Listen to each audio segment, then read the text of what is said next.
상간소송하잖아요. 둘이 더 불타는 경우도 있어요. 우리는 너무 사랑하고 세기의 사랑이고 지금 이 본처 때문에 이 본 남편 때문에 우리가 역경을 겪고 있는 거다 이러면서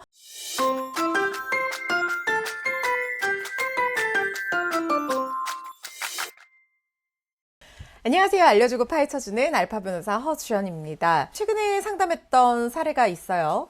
외도 사건인데 상간소송을 하고 싶다고 찾아오셨는데 아내분이셨어요. 남편이 헤어지겠다고 한다. 근데 용서를 해줘야 될지 아니면 소송을 진행해야 될지 너무 고민이다. 헤어지겠다는 불륜 배우자의 약속 과연 믿어도 될까요? 라는 질문을 해주신 분이 계셔서 그 상담자의 사연을 듣고 힌트를 얻어서 또 오늘 영상 한번 준비를 해봤습니다. 외도하는 사람들이 걸렸어요. 이제 바람피다 걸렸어요. 남편이 걸리거나 아내가 걸렸어요. 그럼 막 일단은 처음부터 적반하장으로 나오기보다는 일단 걸리면 회피하거나 빌거나 하다가 안 되면 적반하장으로 나오는 그런 사례들이 굉장히 많은 것 같아요. 상담을 해보면. 근데 사람이 이제 그래도 최소한 기본적인 양심이라는 게 있는 거죠. 당황하는 거지. 들키면 당황해서 미안해. 안 그럴게. 이렇게 나오는 거죠. 보통 이제 상간소송을 하시는 분들 중에 한 번 걸려가지고 바로 상간소송 하시는 분들은 거의 없고 하더라도 이거는 조금 중간에 취하되거나 이런 경우들이 좀 있어요. 근데 보통은 외도 한 번 했다고 해서 바로 소송하고 이혼하고 그러기보다는 좀 많이 용서를 하고 참아주는 그런 케이스들도 있죠. 근데 그게 뭐 용서했다고 해서 막 마음으로 다 용서하고 막 사이가 봉합되고 이런 건 아니지만 안 하겠다고 하니까 이제 믿어주는 건데 처음 걸려가지고 바로 소송으로 진행하고 이혼하겠다고 하시는 분들도 있을 수 있지만 부부 사이라는 게 특히 혼인기간이 오래되거나 자녀가 어리거나 뭐 이런 상황에서 쌓인 정도 있고 아이가 어리다고 하면 또 아이 문제도 있고 뭐 여러 가지 경제적인 문제도 결합돼 있고 이런 상황이 된다고 하면 한 번 외도를 했는데 그거 알았다고 해서 바로 이혼하거나 바로 상간소송을 하거나 이렇게 결정하는 게 정말 쉽지가 않거든요. 그래서 용서를 해주시고 안 그러겠다는 약속을 믿었는데 또 걸리고 또 걸리고 또 걸리고 이래서 찾아오시는 분들도 사실 굉장히 많습니다. 근데 헤어지겠다 안 만나겠다 약속 믿어도 되는 거냐 질문 주시면 저는 못 믿는다고 말씀드리고 싶어요. 본인의 마음에 의심이 없어질 수 있으시겠어요? 일단 의심을 없앤다는 것도 쉽지가 않고 외도라는 것 자체가 뭐예요? 상대방이 배우자가 있는 걸 알고 만난다는 거잖아요. 그런데 그 배우자한테 걸렸어. 근데 뭐 상황적인 변화가 있어요? 그냥 그 배우자가 알게 됐느냐 모르게 됐느냐 이것만 있는 거지 결혼한 사람, 임자 있는 사람을 내가 만난다는 그 상황 자체는 변화가 없잖아요. 그러면은 그 알게 된 상황에 대처를 하면 되는 거지 이 두 사람이 그래서 걸려서 헤어진다? 걸려서 헤어질 사람들이었으면 자기들이 순간에 어떤 호르몬에 끌려서 뭐 외도를 했다고 하더라도 걸려서 헤어질 사람들이었으면 그 관계가 애저녁에 들키기 전에 정리가 됩니다. 근데 그게 아니다라고 하는 거는 이 사람이 배우자가 있는데도 불구하고 나는 이 사람 계속 만나겠다라는 의사표시 자체가 그게 바로 외도인 거예요. 그래서 배우자의 인지 유무가 이 사람들을 결정적으로 헤어지게 하는 그런 요소가 되진 않아요. 심지어 상간소송 하잖아요. 둘이 더 불타는 경우도 있어요. 우리는 너무 사랑하고 세기의 사랑이고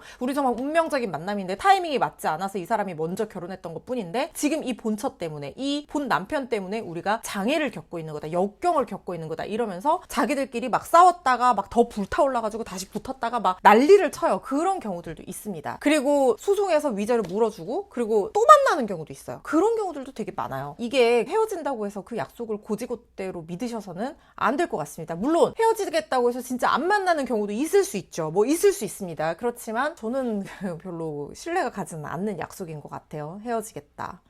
그렇다면 어떻게 해야 되느냐? 그럼 변호사님 한 번 걸렸을 때 무조건 다 상간소송해야 돼요? 그건 아닐 수도 있죠. 제가 무조건 상간소송을 하라고 하는 거는 아니에요. 왜냐하면 이런 경우 있을 수 있어요. 예를 들어서 남편이 공무원이고 아내가 전업주부로서 되게 오래 살아왔는데 그러면 아내는 경제적인 능력이 없거나 경력이 상당히 단절된 상태일 거 아니에요. 그래서 만약에 상간소송 해가지고 사이가 벌어져서 이혼이라도 하거나 아니면 남편 직장이라도 알려지거나 막 이렇게 되면은 이혼 이후에 경제생활이 어렵게 되거나 아니면 남편 직장이 알려져서 뭐 공무원 징계라도 받거나 사기업 같은 경우에 회사에서 잘리기라도 한다. 이런 상황이 된다고 하면 이혼은 안 할 건데 남편의 경제력이 완전히 없어지는 상황이 된다고 하면 그 손에도 또 피해 배우자가 다 떠안아야 되는 상황이 올 수도 있거든요. 그래서 무조건 상간소송을 하는 게 정답은 아닐 수 있지만 적어도 외도한 사실을 알게 됐을 때 남겨야 될 것들이 있어요. 외도를 한 사실을 내가 알았고 당신들이 나한테 한번 들켰고 그래서 내가 한번 용서해 주는 거다. 이거를 남겨 놓으셔야 돼요. 최소한 녹취나 문서로. 왜냐하면요. 상간소송에서의 위자료 책정 때문에 그래요. 그래요. 혹시 나중에 잘 헤어진다는 약속을 잘 안 지킨다고 했잖아요. 그럼 혹시 나중에 진짜 상간소송을 도저히 안 되겠다라고 생각해서 해야 되는 상황이 왔는데 이 사람이 그 이전부터 계속 만났고 내가 그거 알고 용서해줬는데도 불구하고 계속해서 외도를 저질러 왔다라는 거는 나의 정신적 고통이 컸음을 가늠할 수 있는 굉장히 중요한 요소가 될 수 있어요. 그러니까 위자료를 높여주는 요소란 말이에요. 그런데 이거를 부부끼리 그냥 부부싸움 몇 번 하고 혼자 참고 넘어갔다 이렇게 되면 이게 입증이 되게 어려워요. 그래서 최소한 남편한테 문서를 각서를 받아 놓으시거나 아니면은 뭐 녹취를 해 놓으시거나 아니면 뭐 상간녀를 찾아가는 방법도 있죠. 상간남, 상간녀를 찾아가서 나 이거 알았다. 당신 내 남편, 내 아내랑 만나는 거 알았으니까 당장 헤어져라. 그리고 다시는 만나지 않기로 약속해라. 이거에 대해서 그 사람이 뭐 용서를 빌든 아니면은 뭐 인정을 하든 뭐 이런 것들을 남겨놓는 것들이 굉장히 중요할 수 있어요. 나중에 또 그런 행위가 반복이 됐을 때 위자료를 높여주는 요소입니다. 상간소송 위자료를 높이는 요소는요. 걸렸는데 용서해줬는데 또 했다. 외도 기간이 상당히 길었다. 뭐 반성이 없다. 뭐 심지어 혼외자라도 났다. 이런 것들이 다 그 위자료를 높여주는 요소거든요. 근데 걸렸는데 용서해줬다는 사실 입증하기가 상당히 어려워요. 그래서 그런 부분들은 나중에 혹시나 모를 추후의 소송전으로 이어질 것에 대비를 해서라도 증거로 남겨놓으시는 게 좋을 것 같다.